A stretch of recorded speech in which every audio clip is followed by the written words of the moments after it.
Welcome back, dear parents, in our channel Study Mantras with Aditya. Dear parents, Jammu Kashmir के मुद्दे पर हम इस समय चर्चा कर रहे हैं और इसके संबंध में जम्मू कश्मीर की इतिहास से रिलेटेड जो वहाँ पे समस्याएं हैं उससे रिलेटेड जो आपका वीडियो है एक आ चुका है और जम्मू कश्मीर के मुद्दे पर हम टोटल 2 वीडियो देखेंगे और आज ये आपका दूसरा वीडियो है। इसके पहले वाले वीडियो में हमने इससे पहले की चीज़ें लाइक क्या ऐतिहासिक कारण रहे हैं, क्यों समस्याएं उत्पन्न हुई हैं, कुछ सारे फैक्टर्स के बारे में जिसकी वजह से जम्मू कश्मीर में अशांति फैली हुई है, इन सब चीज़ों को हमने देखा। अब हम देखने का यह प्रयास करेंगे कि आगे की राह क्या है। साथ ही साथ मेन चीज़ जो हमारा यह है कि अगर हमें पॉइंट्स कुछ लिखने पड़ जाएँ जिसमें ये हमें बताना हो सरकार ने क्या क्या कार्य किया है जम्मू कश्मीर के लोगों के विकास के लिए, उनकी भलाई के लिए, उनको देश के बाकी लोगों की तरह मुख्य धारा में जोड़ने के लिए। तो आज हम इस मुद्दे पर चर्चा करेंगे और साथ ही साथ इसकी वजह से आपको ढेर सारे पॉइंट्स मिल जाएंगे जिसको आप जम्मू कश्मीर में सरकार के द्वारा किए गए डेवलपमेंट्स को दिखा सकते हैं। तो हमारे पास दोनों पक्षों के लिए लिखने के लिए पॉइंट्स और ढेर सारे हो जाएंगे। इससे पहले जो लोग इस चैनल पर नए हैं मैं उन्हें बता दूं कि अगर आप अपने मेंस आंसर राइटिंग को इवेलुएट करवाना चाहते हैं, उसको रिव्यू करवाना चाहते हैं, तो फिर आप हमारे टेलीग्राम चैनल को जिसका नाम है study mantras with Aditya group के नाम से है उसको ज्वाइन कर सकते हैं। ढेर सारे एस्पिरेंट्स उसमें अपना आंसर्स पोस्ट करते हैं। देखिए, जम्मू कश्मीर में सरकार ने ढेर सारे विकासात्मक प्रोग्राम्स को चलाया है क्योंकि उससे जो है वहाँ के लोगों के विकास के द्वार खुलते हैं और इसके संबंध में ढेर सारी योजनाओं पर हम चर्चा करेंगे। जैसे सबसे पहले हम बात करें तो कुछ योजनाएं जो पीछे रह गई हैं उसको उनको छोड़ देते हैं, लाइक बहुत पुरानी योजनाएं रही हैं और कुछ हम पुरानी भी लेकर चलेंगे, लेकिन जो अभी ही आज के समय में ही जो रेलिवेंट है उनकी ही ज़्यादातर हम बात करेंगे। प्रधानमंत्री विकास पैकेज 2015 में आता है ये और आप जानते हैं इसमें लगभग 80 करोड़ रुपए का पैकेज दिया जाता है और इस विशेष पैकेज के अंतर्गत ढेर सारी चीज़ों को बनाने को डेवलप करने की बात की जाती है, जैसे सड़कों को कनेक्टिविटी के लिए, पर्यटन इत्यादि को बढ़ावा देने के लिए, क्योंकि आप जानते हैं जम्मू कश्मीर हमारे देश का एक ऐसा राज्य है जहाँ पर पर्यटन की दृष्टि से काफ़ी ज़्यादा स्कोप है। अगर जम्मू कश्मीर में शांति व्यवस्था बिल्कुल बहाल अच्छी तरह से हो जाती है तो हम कह सकते हैं कि एक यूरोप जैसे उसे हम कहते हैं कि वो यूरोप साबित हो सकता है हमारे देश के लिए और इनकम के बहुत अच्छे उसमें स्रोत हमें मिल सकते हैं। तो ये चीज़ हमें देखने को मिलती है। साथ ही साथ हम स्वास्थ्य पर खर्च करते हैं, शिक्षा पर खर्च करते हैं, ऊर्जा इत्यादि पर, जो कि बहुत ही इम्पोर्टेंट है। किसी भी देश, किसी भी क्षेत्र, किसी भी राज्य को विकसित करने के लिए ऊर्जा सबसे पहली बुनियादी ज़रूरत है, क्योंकि ऊर्जा के माध्यम से ही फैक्ट्रीज स्थापित होती हैं, ऊर्जा के माध्यम से ही लोगों की घरों में बिजली जाती है, ऊर्जा के माध्यम से ही आप विकास करते हैं। संसाधन इत्यादि और खेल खेल एक बहुत बड़ा यहाँ पे जम्मू कश्मीर के विकास को बढ़ावा देने के लिए, साथ ही साथ उसे मुख्य धारा में जोड़ने के लिए एक बहुत ही बड़ा आयाम है। आपने देखा होगा किस प्रकार से जम्मू कश्मीर के लोगों को फुटबॉल खेलने के लिए उत्साहित किया जा रहा है, प्रोत्साहित किया जा रहा है और उसके काफ़ी बेहतरीन परिणाम निकल कर आए हैं। तो खेल से लोगों में बॉन्डिंग बढ़ती है और एक जो फॉलो करने वाली जो भावना होती है वो डेवलप होती है। जैसे आप किसी न किसी खेल को ज़रूर पसंद करते होंगे और उस खेल से संबंधित किसी एक खिलाड़ी को आप विशेष रूप से अनुग्रहित करते होंगे, तो वो चीज़ आपके साथ है, वो चीज़ जम्मू कश्मीर के लोगों के साथ भी डेवलप की जा सकती है और उससे वे फिर लोगों से अपना जुड़ाव महसूस करेंगे। तो ये भी एक आवश्यक टूल है जिसके माध्यम से हम विकास को बढ़ावा दे सकते हैं। रक्षा, अगेन, आप जब तक रक्षा नहीं प्रोवाइड करेंगे, जब तक सुरक्षा प्रोवाइड नहीं करेंगे, समस्याओं से रक्षा नहीं करेंगे, तब तक कोई भी विकास कार्य वहाँ पे हो ही नहीं सकता है। तो ये बहुत ही इंपॉर्टेंट केसेस है और इन सब में जो है निवेश करने के लिए सरकार ने एक प्रधानमंत्री विकास पैकेज के नाम से 2015 में एक विशेष पैकेज जम्मू कश्मीर को दिया। स्वास्थ्य के बारे में अगर बात करें तो एम्स आप सभी जानते हैं कि जो all India institute of medical sciences है, ये बहुत ही इंपॉर्टेंट संस्था है स्वास्थ्य के क्षेत्र में और हमारे देश में एक बेहतरीन जो स्वास्थ्य संबंधी सुविधाएं देने के लिए जाना जाता है। सिर्फ देश के नागरिक ही नहीं बल्कि विदेश के नागरिक भी यहाँ पर अपना इलाज करवाने के लिए आते हैं। तो ये अपने आप में एक बेहतरीन संस्थान है और IIM Indian institute of management के क्षेत्र में ये काफ़ी बेहतरीन संस्थान है और मैनेजमेंट्स के बहुत अच्छे कोर्सेज में चलते हैं। फॉर IIT की बात करते हैं, इंडियन इंस्टीट्यूट ऑफ टेक्नोलॉजी, ये सारी जो बेहतरीन संस्थाएं हमारे देश में पूरे ऑल ओवर इंडिया कार्य करती हैं लोगों को अच्छी शिक्षा देने के लिए, लोगों को अच्छी सुविधाएं देने के लिए। उन संस्थाओं के ओपनिंग की बात इस पैकेज के माध्यम से की गई। तो ये भी एक बहुत ही इनोवेटिव कदम था, एक इनोवेटिव नहीं कह सकते हैं, एक बहुत ही इम्पॉर्टेंट, बहुत ही नेसेसरी एक स्टेप था उस पैकेज के माध्यम से और लोगों को ढेर सारी सुविधाएं प्रोवाइड करने का एक स्टेप था और ज़रूरी भी है, क्योंकि अगर आप लोगों को सुविधाएं नहीं देंगे, लोगों को आप ये जताएंगे नहीं उनसे कि हम आपके लिए केयर करते हैं, we are there for you, तो फिर वो तब तक आपसे जुड़ाव महसूस नहीं करेंगे। इसलिए आवश्यक है कि हम उनकी देखभाल करें, उनका उनका केयर करें, उनको सुविधाएं प्रदान करें, तभी वो हमसे क्या हो सकते हैं, अफेक्ट हो सकते हैं हमसे, तभी वो अफेक्शन करेंगे। नहीं तो अन्यथा वो नहीं करेंगे, क्योंकि हम उन्हें कुछ नहीं दे रहे हैं, बल्कि हम उनके घर में जा कर के उनके घर में अपनी बंदूक, अपनी सेनाओं को तैनात कर रहे हैं। ये सब चीज़ें उनको हर्ट करेंगे। इसलिए ज़रूरी है कि हमें सॉफ्ट डिप्लोमेसी भी यहाँ पे यूज करने की आवश्यकता है। अटल मिशन फॉर रिजुविनेशन और अर्बन ट्रांसफॉर्मेशन, जिसे हम शॉर्ट में अमृत कहते हैं, इसका भी प्रावधान किया गया। देखिए, कई सारी योजनाएं हैं जिनके बारे में हमने बस कुछ नाम ले लिया है, और उसके बारे में आप मेंशन कर देंगे तो उससे ढेर सारे आपके जो पॉइंट्स है वो बढ़ते चले जाएंगे, और उससे फ़ायदा भी मिलेगा आपको आंसर राइटिंग में। इसी संदर्भ में हम देखें तो उड़ान योजना है, जो कि एक कई तरीके से देखा जाए तो लोगों के अंदर कौशल को बढ़ाने के लिए ये योजना चलाई गई थी। और जम्मू कश्मीर के केस में इसे जो है राष्ट्रीय दक्षता संवर्धन निगम ने और साथ ही साथ गृह मंत्रालय ने संयुक्त रूप से इसे स्टार्ट किया था। और इसका जो उद्देश्य था यह कि 5 साल में लगभग 40,000 जम्मू कश्मीर के युवकों को क्या किया जाए, स्किल किया जाए, उनको स्किल्ड किया जाए, उनको उनको कौशल उनको प्रदान किया जाए, और वो किसी काम करने की योग्य हों, उन्हें ऐसा बनाया जाए। तो ये उड़ान योजना का क्या था, मेन मुद्दा था।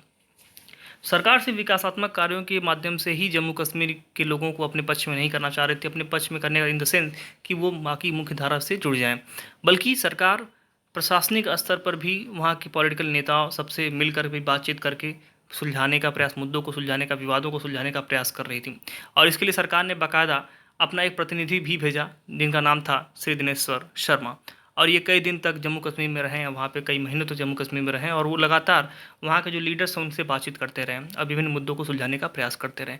इस प्रकार की कोशिशें भी सरकार ने की हैं, और इसको आप मेंशन करें तो आपका आंसर जो है और बेहतर हो जाएगा।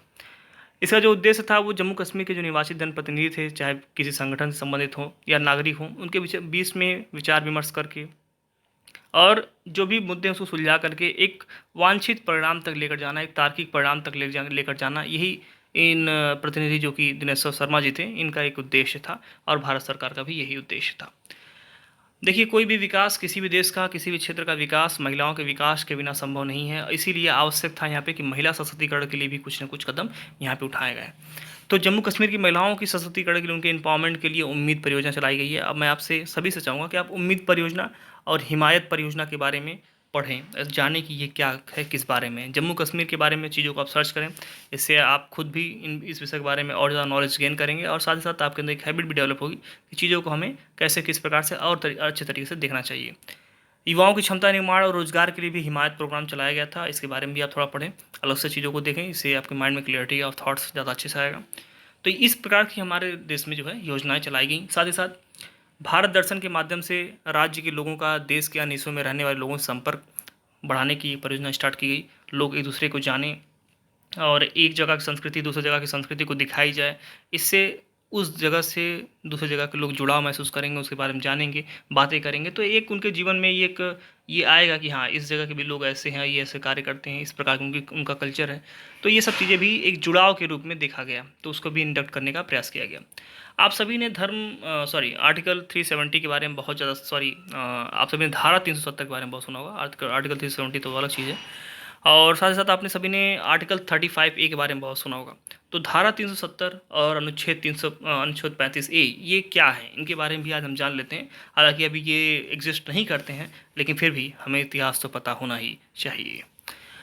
सबसे पहले हम बात करते हैं। देखिए, ये जो धारा है 370, ये इसलिए बनाई गई थी, और किस लिए बनाई गई थी, सीधी बात आप जान लें कि उस समय, जैसा कि मैंने आपको बताया इससे पहले वाले वीडियो में, कि नेहरू जी नहीं चाहते थे कि अभी जो जम्मू कश्मीर की स्थिति है उस पर जो है पूरी तरीके से विलय कर लिया जाए, बल्कि पहले अभी मुद्दे को सुलझाया जाए। जो समस्या थी उस समय, जो पठानी कबीलाई जो घुस गए थे, उनको मार के बाहर भगाया जाए, और उसके बाद जो है मामले को अच्छे से सुलझाया जाएगा।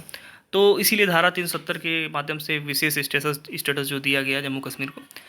और देखिए, इस धारा में क्या कहा गया था कि जो रक्षा, विदेश, वित्त और संचार के मामले हैं, इनको छोड़ करके अन्य सभी कानूनों को अगर लागू करना है तो उसके लिए भारतीय संसद को राज्य सरकार की सहमति लेना अनिवार्य है। यानी कि इन 4 चीज़ों को, रक्षा, विदेश और संचार को छोड़ करके किसी भी मुद्दे पर अगर कोई भी कानून बनाना है तो भारतीय संसद राज्य के सरकार, जो राज्य की सरकार, जम्मू कश्मीर की सरकार रहेगी, उससे पहले अनुमति लेके उसके बाद ही कोई कानून इसमें लागू होगा, अन्यथा लागू नहीं होगा।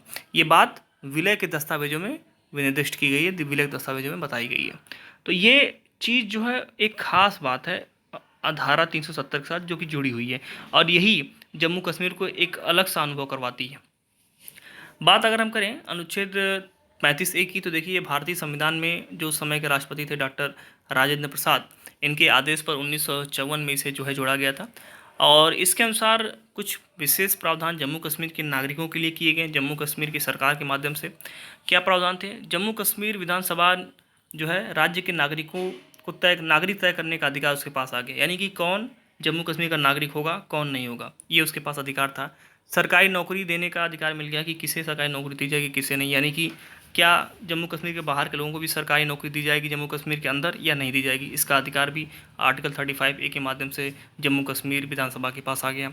राज्य में संपत्ति अगर कोई बाहर का व्यक्ति खरीदना चाहता है तो क्या उसे मिलेगी या नहीं मिलेगी, तो ये सब चीज़ें, छात्रवृत्ति इत्यादि देने का जो सारा था वो सब जम्मू कश्मीर का जो विधान परिषद होगा, विधानसभा हो गई, उसके पास चली गई।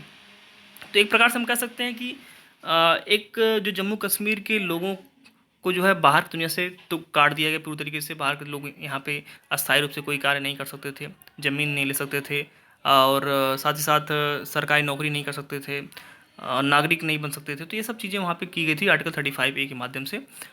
तो अब देखेंगे आप कि सरकारी नौकरियां पाने और वोट देने के उनके अधिकारों को प्रतिबंधित करता है आर्टिकल 35A। किनको? वो लोगों को जो लोग अस्थायी रूप से रहते हैं, जो लोग अस्थायी रूप से रहते हैं उनको सरकारी नौकरी नहीं मिलेगी, साथ ही साथ वो वहाँ पे वोट भी नहीं दे सकते हैं। तो ये इस प्रकार के प्रावधान भी आर्टिकल 35A करता है। देखिए इसके बाहर, इसके अनुसार हम कहें अगर, तो जो राज्य के बाहर के व्यक्ति से शादी करने वाली जो महिला होती है वो जम्मू कश्मीर के भीतर संपत्ति के अपने अधिकार को खो देगी। ये आर्टिकल 35A कहता है कि अगर मान लीजिए कोई महिला है जो जम्मू कश्मीर की रहने वाली है और वो महाराष्ट्र के किसी व्यक्ति से विवाह करती है, तो फिर जो जम्मू कश्मीर में उसको संपत्ति जो उसकी होगी, उस संपत्ति से वो अपने अधिकार को खो देगी। ये भी प्रावधान आर्टिकल 35A में किया गया था। सबसे बड़ा जो डेवलपमेंट हुआ हाल फिलहाल में, जो कि हम सभी के सामने घटित हुआ और हम सभी इस बात के साक्षी हैं, इतिहास हमारे सामने लिखा गया है, वह यह था कि भारत सरकार ने 2019 के स्वतंत्रता दिवस से कुछ दिन पहले ही दोनों ही अनुच्छेदों को जो क्या कर दिया, हटा दिया। हालांकि दोनों अनुच्छेद लिखा गया, एक धारा है एक अनुच्छेद है, दोनों को हटा दिया गया। और 31 अक्टूबर 2019 को, जिस दिन सरदार वल्लभ भाई पटेल की जयंती होती है, जिसे हम एक तरह से एकता दिवस के रूप में मनाते हैं, यूनिटी डे के रूप में, उस दिन ही जम्मू कश्मीर और लद्दाख को भारतीय संघ में दो नए केंद्र शासित प्रदेश के रूप में शामिल कर लिया गया। और उसमें आप सभी जानते हैं जो जम्मू कश्मीर वाला हिस्सा था उसमें एक विधानसभा भी होगी, लेकिन जो लद्दाख वाला क्षेत्र है वो एक पूरी जगह से केंद्र शासित प्रदेश होगा, उसमें कोई विधानसभा इत्यादि नहीं होगी। एक बहुत बड़ा मुद्दा जो हमारे सामने निकल कर आता है और जो आज भी विद्यमान है वह है कश्मीरी पंडितों की समस्या और उनके पुनर्वास से संबंधित। आप सभी जानते हैं जब घाटी में स्थिति लगभग 80-90 के दशक में जब खराब हुई थी, तो उस समय वहाँ पे लगभग 7 लाख कश्मीरी पंडित जो थे उनको अपना घर छोड़ कर के जाना पड़ा था, क्योंकि उनको वहाँ पे जान माल का खतरा था। तो माल तो सारा छोड़ कर ही आए थे, अपना जान बचा कर वो यहाँ पर आए। और उसके बाद जब वो भारत में आते हैं, तो भारत में क्या मतलब जम्मू कश्मीर तो भारत का ही हिस्सा था, लेकिन जब वो जम्मू कश्मीर राज्य से निकल करके भारत के किसी दूसरे राज्य में आते हैं, तो ज़्यादातर जम्मू के आसपास वाले बाहरी इलाकों में बस जाते हैं। तो कुछ उत्तर भारत के किसी और राज्य में जैसे दिल्ली में बस जाते हैं, कैंपों में बस जाते हैं। कुछ लोग बहुत परमानेंट बना भी लेते हैं, और कुछ लोग तो अब परमानेंट बिल्कुल हो गए हैं। पंजाब के एरिया में बसे हुए हैं, दिल्ली के एरिया में बसे हुए हैं, जम्मू के बाहरी इलाकों में बसे हुए हैं। तो इस प्रकार से लोग अपने घर बाहर को छोड़ कर वहाँ से भाग निकलते हैं, क्योंकि वहाँ पे बिल्कुल हिंसक स्थिति उत्पन्न हो गई थी। तो कश्मीर घाटी में 1989 से 1990 के दौरान आतंकवाद के उभार के बाद 7 लाख कश्मीरी पंडितों को अपनी घाटी छोड़नी पड़ती, यानी अपना घर छोड़ना पड़ा था। और अगर हम बात करें तो जो उस समय प्रधानमंत्री थे डॉक्टर मनमोहन सिंह, 2008 में उन्होंने इनके पुनर्वास के लिए एक राहत पैकेज की भी घोषणा की थी कि आपको हम फिर से आपके जो नेटिव आपका प्लेस रहा है जम्मू कश्मीर में, जो आपका घर रहा है वहाँ पर हम आपको फिर से वापस भेज रहे हैं, और आपको आपके घर को फिर से बनाने के लिए आपको हम पैसे भी देने के लिए तैयार हैं। जैसे कि उन्होंने 7.5 लाख रुपए प्रति परिवार है उसके लिए देने का प्रावधान किया था, और छात्रवृत्ति, रोजगार इत्यादि ये सब उसमें शामिल थे। मतलब ढेर सारी सुविधाओं को देने का प्रयास किया गया था। लेकिन समस्या ये रही कि इस बात पर जो अमल नहीं हो सकी, ये मामला जो है पूरी तरह से इम्प्लीमेंट नहीं हो सका। अब बात करें जो वर्तमान में सरकार है, इस सरकार ने भी 2017 में, जो गृह मंत्री हमारे हैं, इन्होंने कश्मीरी पंडितों के लिए 6000 ट्रांजिट आवास बनाने की घोषणा की है। लेकिन अभी भी स्थिति उतनी अच्छी नहीं है, अभी भी आवास इत्यादि डेवलप नहीं हुए हैं और काफ़ी ज़्यादा समस्याएं हैं। लेकिन हालांकि अब जम्मू कश्मीर का जो लीगल स्टेटस है वो चेंज हो चुका है, तो इससे शायद अब कुछ फ़ायदा मिले, जिसकी वजह से आगे हमें आने वाले समय में कश्मीरी पंडितों को फिर से रिहेबिलिटेशन की समाचार जो है सुनने को मिल सकते हैं कि वो वापस अपने जगह पर, अपने ज़मीन पर जा चुके हैं। कुछ समस्याओं के बारे में आप सभी जानते हैं, लगातार जो पत्थरबाजी की समस्या हमारे जम्मू कश्मीर में होती रहती है, उसके बारे में आप जानते हैं कि ये एक व्यवसाय के रूप में डेवलप हो चुका है। जो वहाँ के लोकल नेता है, हुर्रियत इत्यादि के जो नेता हैं, वो इसको सपोर्ट करते हैं, बाकायदा उसकी फंडिंग होती है, पैसे भी उसके लिए आते हैं। और अब तो आपको पैसे फेंकने के पैसे भी मिलते हैं, और साथ ही साथ अगर आप बेरोजगार हैं तो आप एक अच्छा रोजगार इसमें ढूंढ सकते हैं। मतलब कि एक ऐसी स्थिति बन चुकी थी जिससे कि हमें कर्व करना बहुत ही आवश्यक था, क्योंकि हमारी सुरक्षा चुनौतियों के लिहाज से बहुत ही गलत एक कल्चर डेवलप हो रहा था। और इसमें आप जानते हैं कि हमारा जो पड़ोसी देश पाकिस्तान है, जो उसकी खुफिया एजेंसी आईएसआई है, ये सब भी लगातार फंडिंग करते रहते हैं। और आप देखेंगे लगातार इसमें जो 2016 में जो हमारी सीआरपीएफ की बटालियन वहाँ पे तैनात हैं, इन पर लगभग 1742 घटनाएं होती हैं पत्थरबाजी की। तो इससे ये दिखाता है कि इंटेंसिटी कितना ज़्यादा है उनकी, और लगातार इस चीज़ का वो लोग प्रयोग करते हैं।